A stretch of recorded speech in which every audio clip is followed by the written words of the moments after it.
டேய் டேய் height and seek விளையாடலாமாடா? டேய் வேணாடா, ஃபங்க்ஷன் நடக்கிற வீட்ல ரொம்ப டிஸ்டர்பன்ஸா இருக்கும்டா. டான்ஸ் போட்டி? ஏய் இல்ல பாட்டு போட்டி. இல்ல டான்ஸ் போட்டி தான். ஏய் இல்ல பாட்டு தான். டேய் Dance தான். இதுக்கெல்லாமாடா சண்டை போடுவீங்க? என்னடா நீங்க?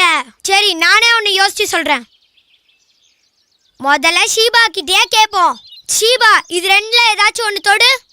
அது ஷீபா தொட்டது டான்ஸ். அப்போ டான்ஸ் ஆடிடுவோம். ஓகேவா? அப்ப நீயே தொட சரி வச்சிரு. ஓகே. சரி, நீ ஷீபா பாட்டு போடு.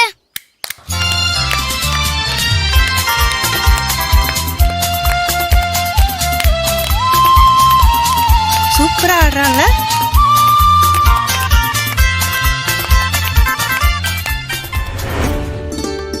ரொம்ப சந்தோஷமா இருக்கு ஸ்டெல்லா. ஆமாக்கா, குருவி சேர்க்கிற மாதிரி கொஞ்சம் கொஞ்சமா சேர்த்து வச்ச காசோட ரிட்டையர்மெண்டோட செட்டில்மெண்ட், ப்ராவிடன்ட் ஃபண்டுன்னு எல்லாத்தையும் சேர்த்து வச்சு இந்த வீட்டை வாங்கியிருக்கோம்க்கா. நல்ல விஷயம்தான். ஆனா நாளைக்கு குடும்பம் நடத்தணும். படிக்கிற வயசுல 2 பிள்ளைங்க இருக்கு. எப்படி சமாளிக்க போற?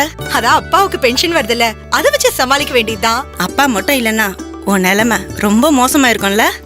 ஆமாக்கா, என்னைக்கு என் புருஷன் என்னைய என் பிள்ளைகளை தவிக்க விட்டு போனாரோ அன்னில இருந்து இன்னி வரைக்கும் எனக்கு எல்லாமே எங்க அப்பா தான். அவருக்கு எல்லாமே ஏசப்பா தான். சாமி துணை இருந்தா எதையும் சாதிக்க முடியுங்கிறதுக்கு உங்க அப்பா தான் ஸ்டெல்லா சாட்சி.